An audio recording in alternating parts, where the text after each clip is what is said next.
Well, by now, to be honest, AI is kind of considered to be old news. I mean, we all know about ChatGPT and all these different AI tools that are powered by ChatGPT, but I wanted to take a look at what it can look like when you have AI tools that are specifically designed to be used by churches. And sure enough, there's actually plenty of those that are out now. And so while we've made videos about ChatGPT and things like Opus Clip and how you can use them for your church, I wanted to look at AI tools that are made for churches and designed knowing that churches are going to use them. Let's talk about it. How's it going, everybody? My name's David. I'm the head video editor here at ReachRight, and we like to make content that helps out ministry leaders, churches, nonprofits all the time.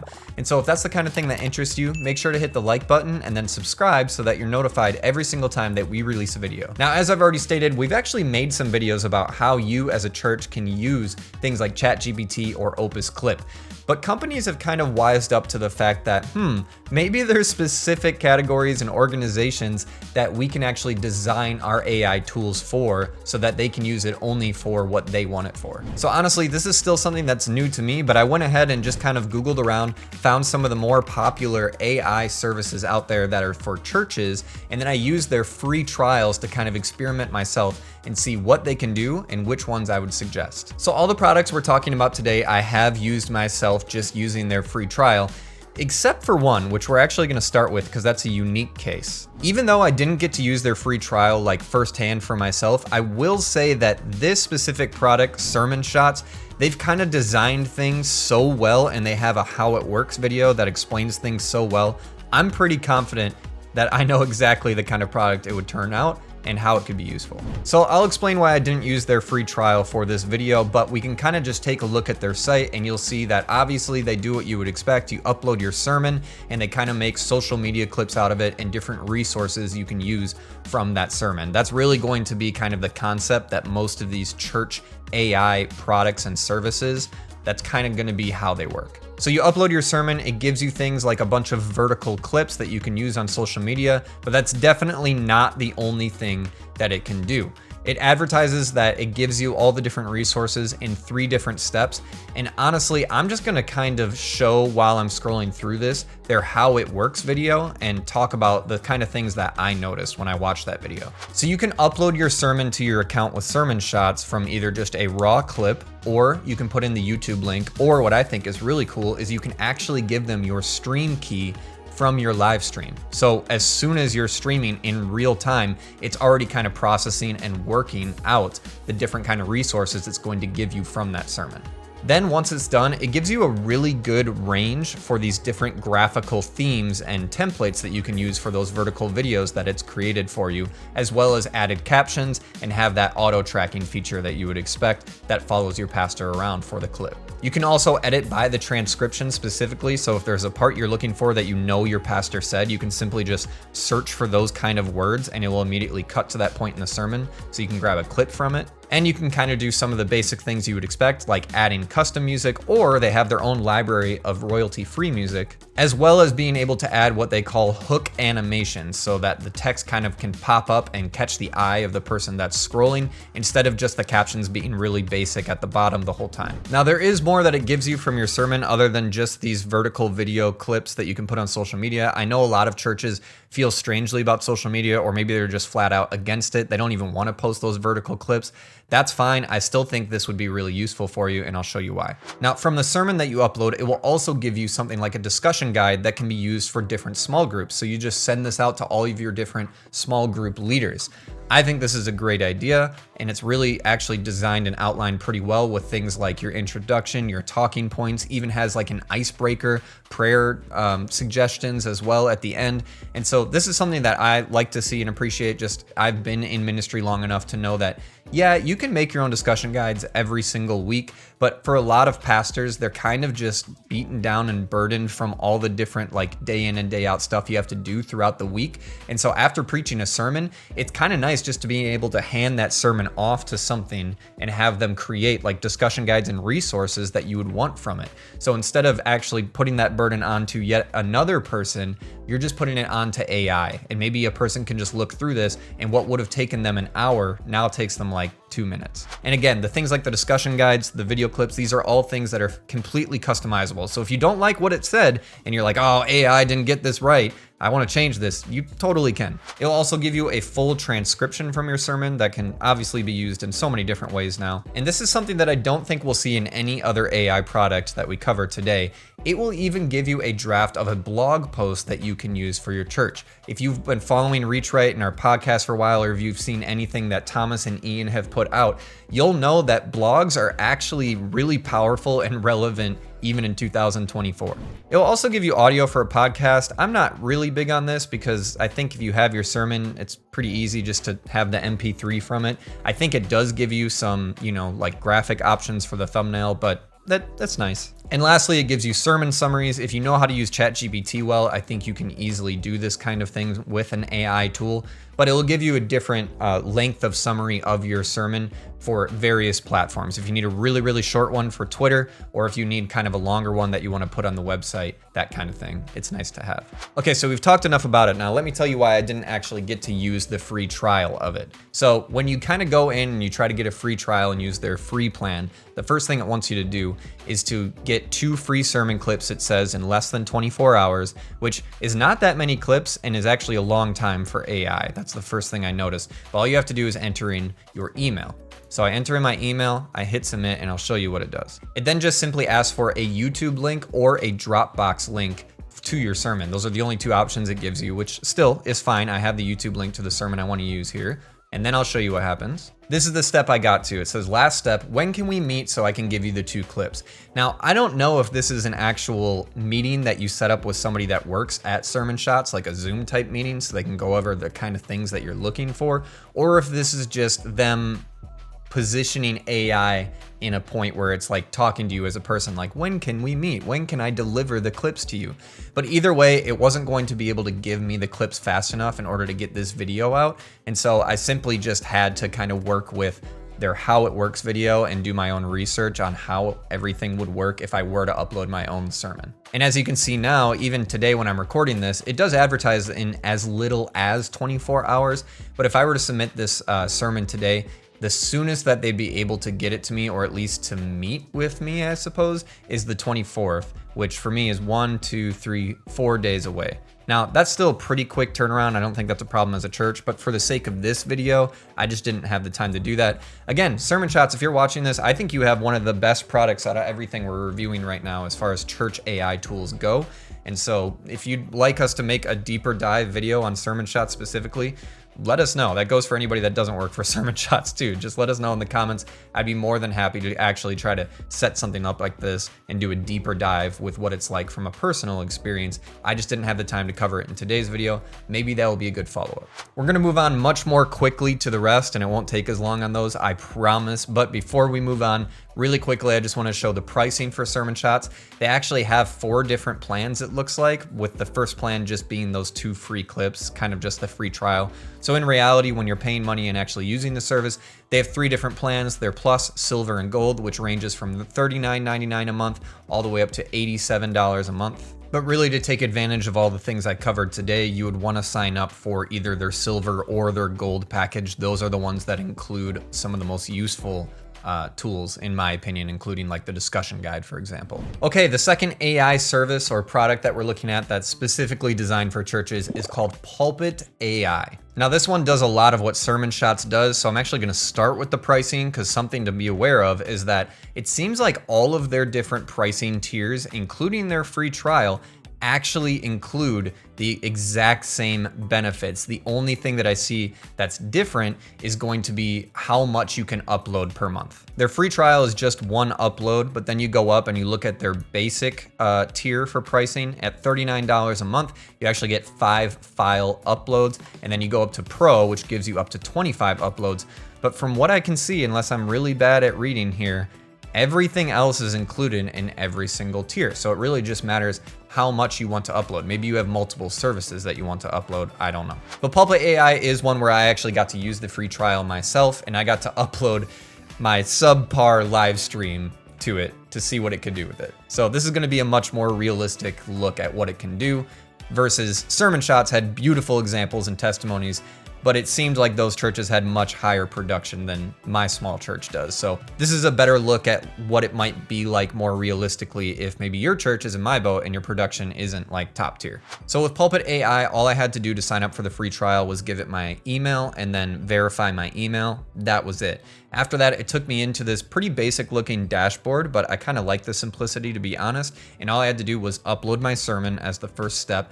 And I noticed that it really wanted it either in a text file, an MP3, so just the audio, or the video, but it really just needed an actual file. From what I can remember in my notes and from looking at this again, I wasn't able to have the option of uploading a YouTube link. So that's something to be aware of. You do need some type of raw file from the sermon. And then after I uploaded my sermon, I could simply open that sermon to see all the different resources that it gives me. And it's gonna be a lot like Sermon Shots, where it gives me a summary of the sermon right over here and different chapters with timestamps. That's actually really nice for things like uploading your sermon to YouTube. It also gives you keywords from the sermon down here. And then if I scroll back up, you have key points from the sermon as well, which is just kind of nice for things like the discussion guide, for example. It shows you the scriptures that were used in that sermon, which I could be wrong on this, but I don't recall seeing that in Sermon Shots. At least it wasn't super clear. It's just nice for me, I think, who's like a minimalist, to see something just so plain and laid out. Like, here are the scriptures. Perfect. I just need it in a tab.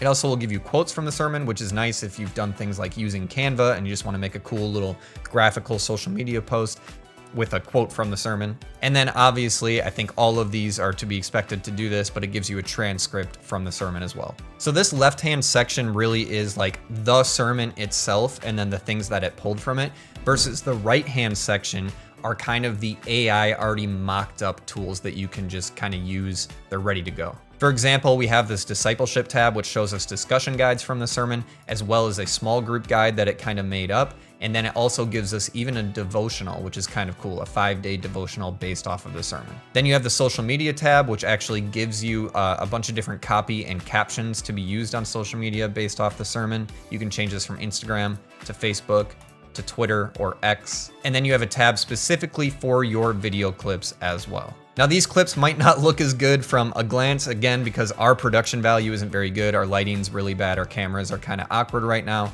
We're working through it. But with all of that being said, even despite our production value, I will say these clips are extremely basic. I mean, I'll full screen one and just show you what I mean. You guys know when if you were to take your thumb and just kind of rub it nonstop, right? And you start to get that burning and that painful sensation just from that constant friction, it begins to become this wear. I feel like that's what a lot of life is like. There's just constantly this pressure and this twisting and turning that even though you might be strong or even though you're not in jeopardy of necessarily being taken out, there's just this painful annoyance. Do you guys know what I mean? In the book of Hebrews, we are encouraged to persevere, to not turn back. So again, the production not being good is 100% my church's fault. It's not the AI tool's fault.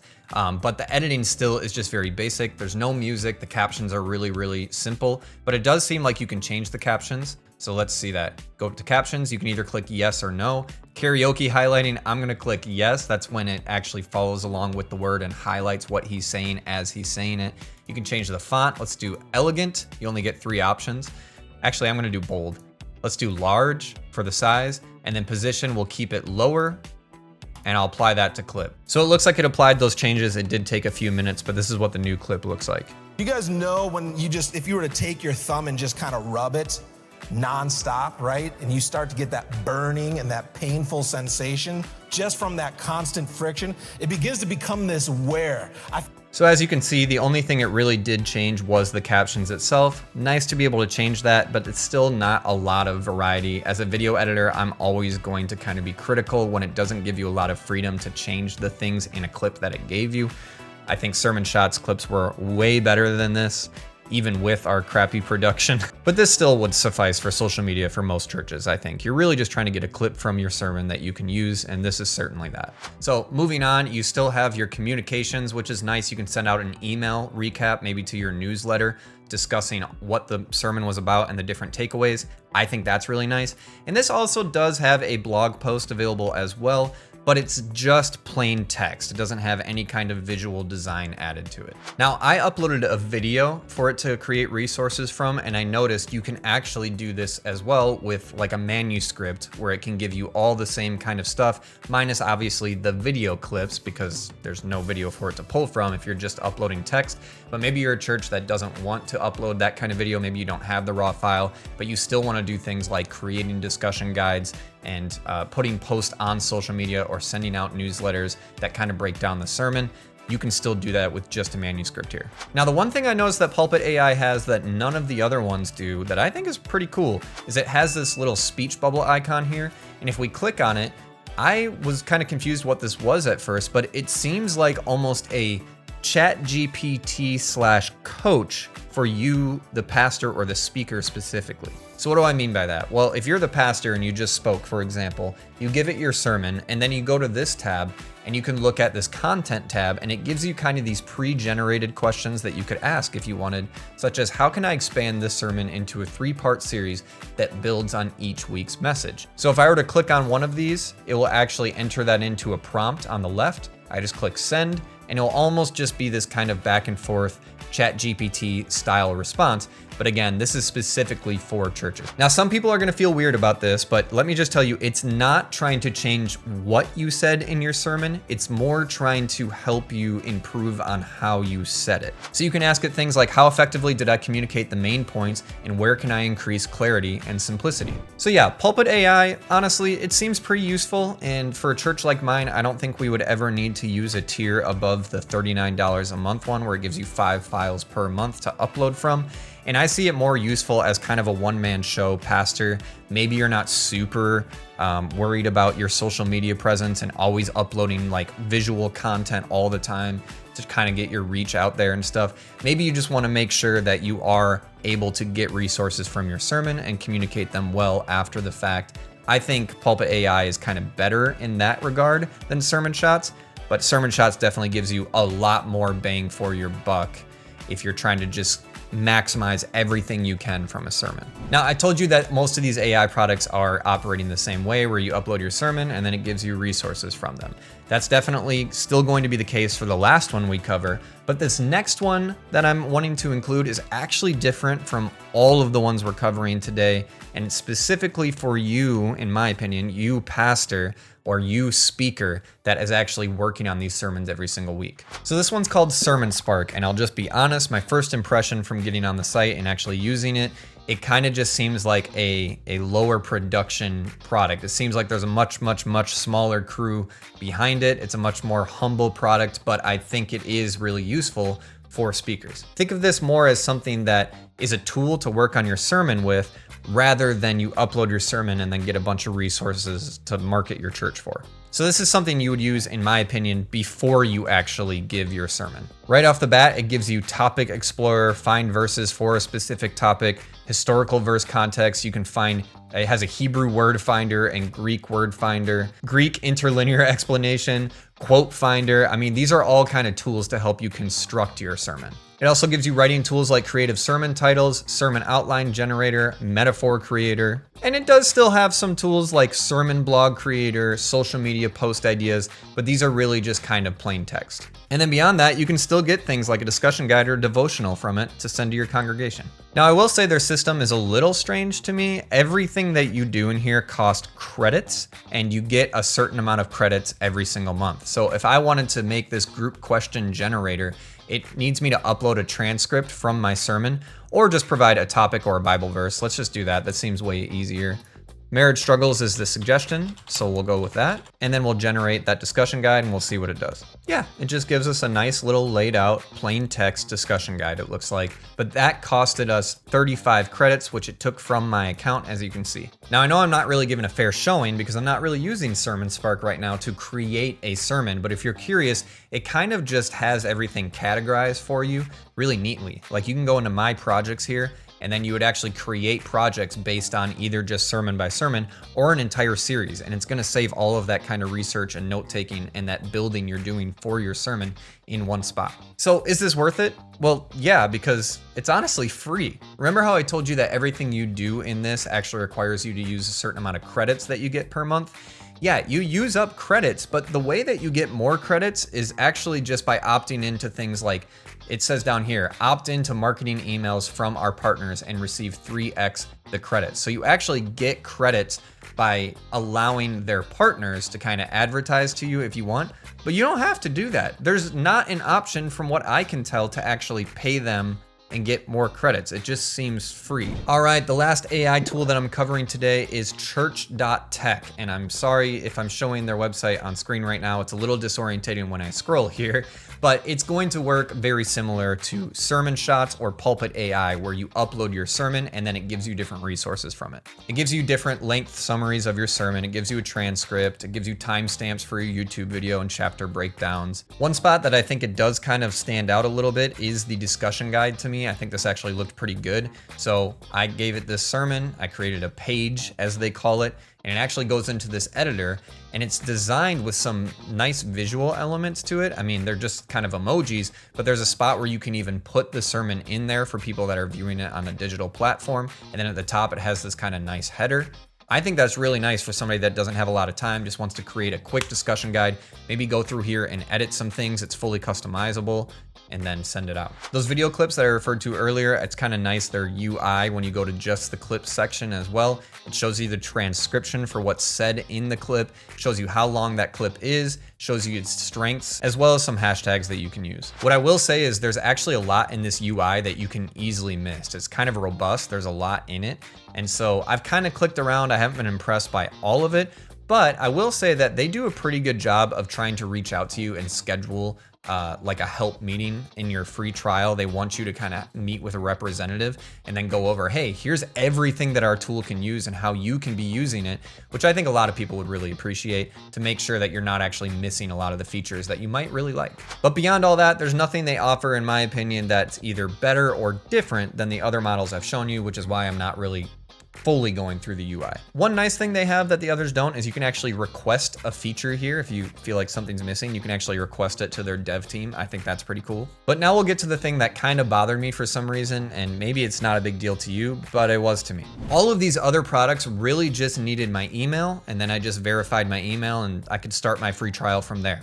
Didn't even have to enter a credit card or anything like that. In order to get the free trial going with Church.Tech, I had to enter my church name, I had to give my church website, I had to give the address to my church, I had to give my average weekly attendance for my church, and then also put down my credit card information to start my free trial. Now for their pricing, they actually have a standard plan, which is $65 a month, or a pro plan, which is $100 a month. And what's interesting is you don't even get those like vertical videos in the standard plan.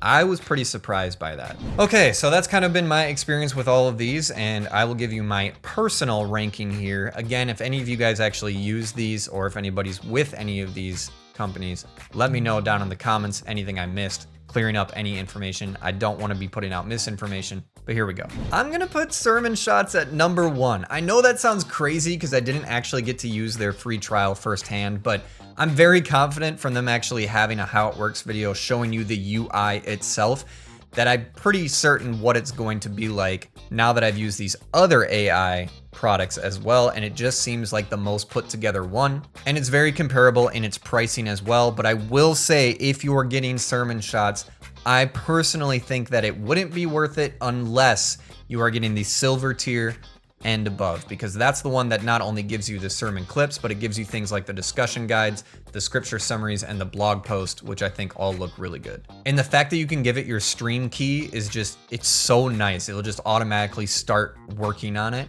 and those resources will be available for you the next time that you're ready to clock in and make some content for your church. In second place, I'm ranking Pulpit AI. I do think that their sermon clips weren't nearly as good, but it did give you a lot of really useful resources for a good price. And somebody like me with the size of my church, I just think getting that kind of plain text laid out and just have it really simplified is still really useful. And I loved their coaching tab that you could do for your different speaking elements and actually learning how to be a better public speaker, that kind of thing. I think that was a really impressive feature that I just didn't expect from Pulpit AI. In third place, I'm putting Church.Tech. It is very similar to both Sermon Shots and Pulpit AI, but it just seems like their pricing is a little, I don't know the word, maybe inappropriate compared to these other two for what they give you. And I just wasn't impressed by the end product, if that makes sense. And the last one that I'm not ranking is Sermon Spark because it's so different from all of these. I don't think it's fair to put it in like fourth place just because it doesn't do video clips. I think it is quite literally a different tool. It is a ChatGPT slash sermon constructive AI tool for pastors specifically. And I think it has a lot of really useful tools for you. Plus, it's free. It just goes off a credit system. Now, maybe you want those vertical short form video clips, but you're not really interested in all this other stuff that these AI products are advertising for churches. Maybe you just use ChatGPT to get by for things like discussion guide and so on and so forth. Well, if you're interested in using something like Opus Clip, we have just the video for you.